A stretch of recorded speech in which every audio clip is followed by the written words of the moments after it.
Saya atas nama Sayyid Mudakari bin Abdurrahman Al-Fasi Al-Bushashi, cucu daripada Tengku Cik Dipasi dan cucu daripada Mursyid Abadi Tarekat Syadariah, yaitu As-Sayyid Ahmad Al-Bushashi Al-Husaini.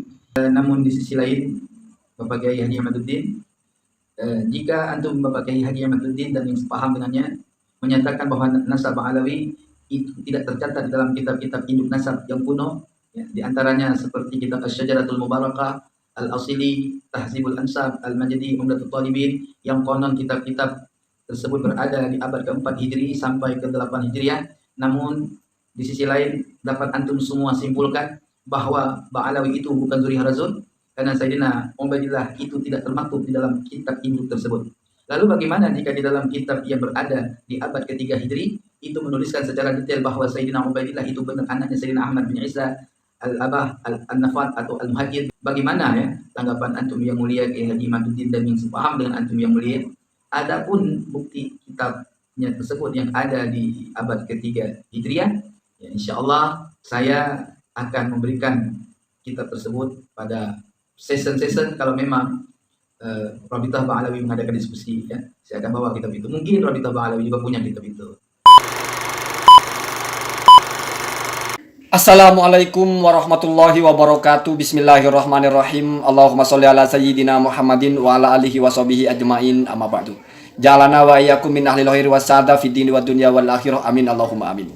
Semoga kita Allah jadikan orang-orang yang di dunia ini beruntung, di akhirat juga berbahagia. Siapapun kalian, kita, saya, keturunan apapun, semoga semuanya menjadi orang-orang yang sa'idun fid dunya, sa'idun fil akhirah. Itu mimpi semua orang. Berbeda pendapat dalam masalah nasab, tapi dalam masalah ini mesti sepakat, kecuali kalau sudah tidak beres dalam berpikirnya.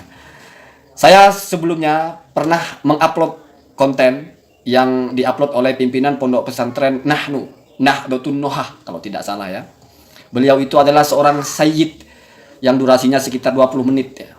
Judulnya Ulama Nasab Mendukung Kiai Haji Imaduddin. Saya yakin kalian ketika menyimak konten itu mungkin berpikirnya bahwa orang ini sudah 100% ada di kubu Kiai Haji Imaduddin. Sudah isbat, sudah yakin bahwa Ba'alawi tidak sah nasabnya. Sehingga menantang-nantang debat Robitoh Alawiyah, menantang-nantang debat kepada Habib Ali Zainal Abidin As-Segaf ya, sebagai ketua Naqabatul Ashraf Al-Kubra. Tetapi saya punya pandangan yang berbeda. Setelah saya analisa semua ucapan beliau, yang pertama ini perlu kita pertegas dulu siapa beliau itu. Ya, sebagaimana di cuplikan bagian pertama, beliau itu adalah Sayyid ya, Sayyid atau lebih dikenal dengan Tengku Mudakari. Itu namanya. Kemudian beliau ini selalu menyebut ada Al-Fasi, ada Al-Kushasi. Kenapa disebut begitu? Karena beliau ini cucunya. Cucu itu maksudnya bukan langsung anaknya bukan, tapi ada datuknya, silsilahnya itu ada yang bernama Abdus Salam Al-Fasi. Ya, Abdus Salam Al-Fasi itu kalau di Indonesia ini lebih dikenal dengan Tengku Cik Dipasi. Ya, itu di Aceh kalau tidak salah ya. Ada masjidnya. Ya. Kemudian ada juga Al-Kushasi. Kakeknya dari Tengku Cik Dipasi ini bernama, itu yang saya lingkar itu, lingkar paling atas itu Ahmad Al-Kushasi. Ini Sayyid semua ya, Al-Husaini semua. Nah, Sayyid Ahmad Al-Kushasi ini ulama terkenal di Madinah, ulama Hijaz. Beliau itu punya banyak kitab, pernah mensarah kitabnya Ibnu Athaillah Al-Hikam ya.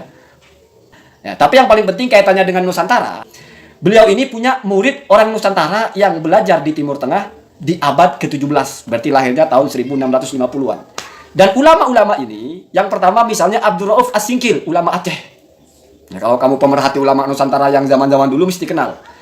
Ada yang nomor 2 ini yang agak unik, yaitu Syekh Yusuf Al-Makassari. Syekh Yusuf Al-Makassari ini mestinya dikenal oleh orang Banten, karena pernah Syekh Yusuf Al-Makassari ini menjadi mufti di Kesultanan Banten. Maka namanya menjadi Syekh Yusuf Al-Makassari Al-Bantani.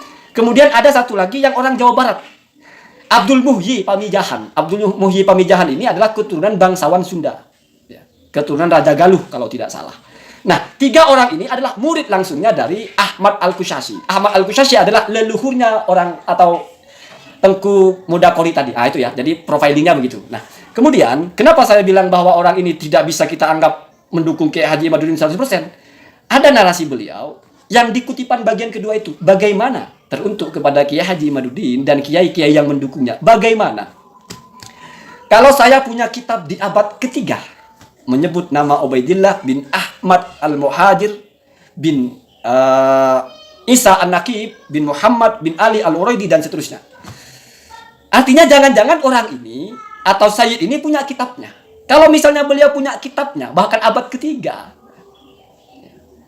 Kamu perhatikan saya ngomong, saya tidak mengada-ngada tuh. Mungkin kamu terlewat menyaksikan bagian itu, padahal bagian itu ada di konten saya yang sudah saya upload secara utuh. Ada beliau yang ngomong di awal-awal, bukan di awal-awal, agak pertengahan itu. Bagaimana kalau misalnya kitabnya itu ada? Dan kalau diperlukan nanti, kalau perlu dirilis bahasanya atau disampaikan nanti di sesi-sesi kalau ada diskusi terbuka. Artinya jangan-jangan beliau ini menyimpan satu kitab yang menjelaskan Ahmad Al-Muhajir punya putra bernama Ubaidillah dan kitab itu abad ketiga. Kalau misalnya itu ada, selesai semuanya. Sudah selesai pembicaraan ini. Nggak usah bicara tes DNA. Dan beliau itu kalau bicara tes DNA tidak perlu sebetulnya. Kalau secara kitab kokoh tidak perlu tes DNA. Kan begitu kata beliau. Jadi ini ulama nasab berfokus kepada kita bicara perkitaban, merapikan secara kitab. Bahkan beliau itu kalau kamu simak, saya kalau ditantang orang, ada orang yang meragukan nasab terus nantang, jangankan lawan 1, lawan 10 pun siap. Nah ini saya tanggapi bahwa orang ini mungkin inginnya Robito Alawiyah itu terbuka. Kalau misalnya tidak punya hujah, ya mengaku saja tidak punya hujah. Kalau misalnya ada, ya sebutkan ada. Kalau misalnya tidak ada, ya sebutkan tidak ada. Jangan diam-diam saja. Kenapa? Karena katanya dulu ya, atau entah mungkin bercerita tentang siapa, ya, pernah ada orang yang mengaku keturunan Rasul lalu persekusi lah bahasanya. Ditanya nasabnya, dipertanyakan, dibantah, dianggap palsu. Nah sekarang giliran kalian diperlakukan begitu sama orang, jangan diam. Untuk apa buku-buku nasab itu? Kalau munsib itu artinya orang yang mengisbat nasab itu tidak berani mempertanggungjawabkan kesahihan nasabnya. Nah itu bahasa saya kira sebagai untuk memberikan tekanan agar mereka bersuara. Nah, kalau begitu, saya husnudzon meyakini Sayyid Tengku Modakori ya, Al-Fasi Al-Kusyasi ini ada di jalur yang tengah. Nah, proksinya proksi tengah. Jadi tidak mengisbat Kiai Imaduddin benar, tidak mengisbat Ba'alawi benar. Tetapi menunggu ada diskusi. Nanti baru di situ ada isbat. Dan benar salahnya bukan masalah karena mendukung siapa, tapi memang sudah tajam secara argumentasi. Kalau begitu berarti saya ikut beliau. Nah, ini juga menjawab saya ini di proksi mana. Kenapa? Karena saya tidak punya kepentingan mendukung Kiai Imaduddin. Apa kepentingan saya? Mendukung Robito Alawiyah juga apa kepentingan saya? Saya tidak punya kepentingan, tidak punya kerjasama dengan pihak manapun. Tidak ada hubungan emosional juga dengan pihak manapun. Dengan Robito Alawiyah saya tidak kenal. Dengan Kiai Haji Imaduddin saya juga tidak dikenal. Kalau saya kenal mungkin karena sering melihat, tapi saya tidak dikenal. Artinya saya hanya berbicara mana yang layak dibela, mana pembelaan yang kelewatan, mana argumentasi yang tidak masuk akal dan dipaksakan. Ya seperti itu saja sebetulnya. Dan saya juga support kepada yang dari Aceh ini. Cuman ada yang menarik. Ketika beliau di videonya, itu kan video resmi dari akun channel resminya, Nahnu Aswaja kalau tidak salah. Nahnu itu nama pesantrennya. Nahdlatul An-Nuha. Jadi saya kira memang harus mungkin ada perdebatan. Bukan perdebatan bahasanya, diskusi. Tidak perlu terbuka. Tidak terbuka itu maksudnya tidak perlu live, tidak perlu tidak apa-apa. Yang penting diskusi. Karena nasab itu memang bukan ilmu yang bisa difahami semua orang. Tidak sesimpel logika-logika kita. Tidak ada kitabnya begini begitu kalau tidak mau tes DNA. Itu kan logika yang paling sederhana yang bisa diterima semua orang. Tapi kan belum tentu itu asas tertinggi menentukan sebuah nasab. Kan belum tentu. Ya, jadi memang seperti itu. Jadi kalau kamu sekali lagi kamu tanya saya ikut siapa, saya ikut orang ini. Dalam pemahaman saya orang ini tidak berpihak kemanapun, tetapi ingin islah. Islah itu kalau bahasa sederhananya kan memperbaiki atau damai. Ingin ini selesai. Kalau memang secara kitab sudah tidak tersambung atau hilang, ya lebih baik mengaku. Atau mungkin marjuh, lemah. Tetapi klaim untuk disebut marjuh atau lemah atau roja atau unggul itu kan setelah diskusi. Bahkan beliau menyampaikan beberapa kaidah-kaidah yang ya semacam pembelaan kepada Robito. Al-musbit muqaddamun ala nafi. Itu kalau kamu memahami artinya adalah apa-apa yang di situ menyertakan itu lebih dikedepankan daripada yang tidak menyertakan. Jadi, kalau kita serampangan kan kitab itu tidak menyertakan, kitab ini menyertakan atau menyebut ini yang dipakai. Kan begitu sederhananya, tapi ya nggak begitu, nggak sesimpel itu.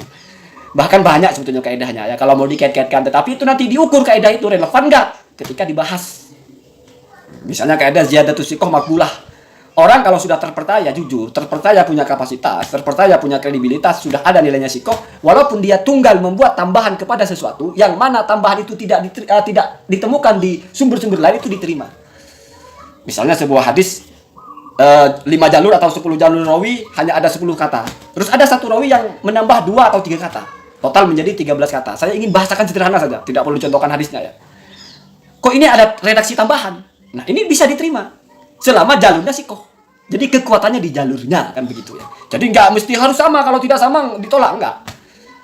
Jadi kredibilitas itu ada nilainya ya. Kalau sikoh ya diterima bagaimanapun. Nah, kira-kira begitu. Walaupun tidak semua ziyadah itu diterima ya. Dan bagaimana menerapkan ini? Bagaimana kaidahnya? Dikaitkan dengan bagaimana dalam fikih itu nanti akan kita temukan ketika ada diskusi. Kalau bicara sendiri ya, misalnya bikin podcast lah bahasanya Tengku ini kan, ya nggak selesai ya, nggak akan selesai ya. Jadi nanti belum tentu bisa dipastikan kalian ini nasabnya batil ke, mardud ke, atau makbul, atau sahih. Kan banyak derajat-derajat nasab itu.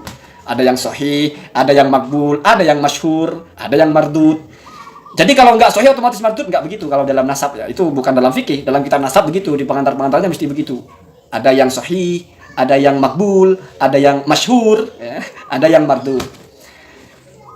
Allahumma hadina ahda sabil. Semoga ricuh-ricuh ini tidak menambah kita itu menjadi pembenci, menjadi orang yang menghakimi lebih dari yang kita mampu gitu. Ya cukup kita penasaran sebetulnya bagaimana sih, kan begitu.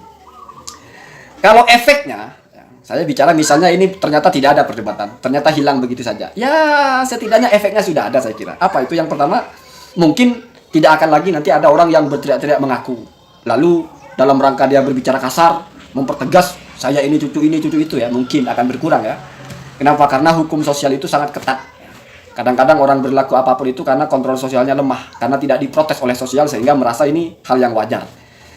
Tapi kalau kontrol sosialnya kuat, nanti perilaku-perilaku yang ditolak oleh sosial itu akan dengan sendirinya berkurang. Sama lah kalau kita lihat di Madura, di kampung Madura, di kampungnya itu jarang ada orang pakai celana pendek. Bahkan perempuan tidak pakai kerudung pun jarang. Kenapa? Karena kontrol sosialnya kuat. Bukan masalah taat agama sebetulnya, tapi nanti diomongin orang.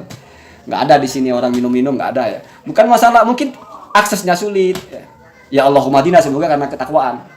Tetapi kontrol sosial itu penting. Apalagi yang secara general. Artinya kalau kata Gus Baha itu iklim kesolihan itu diciptakan.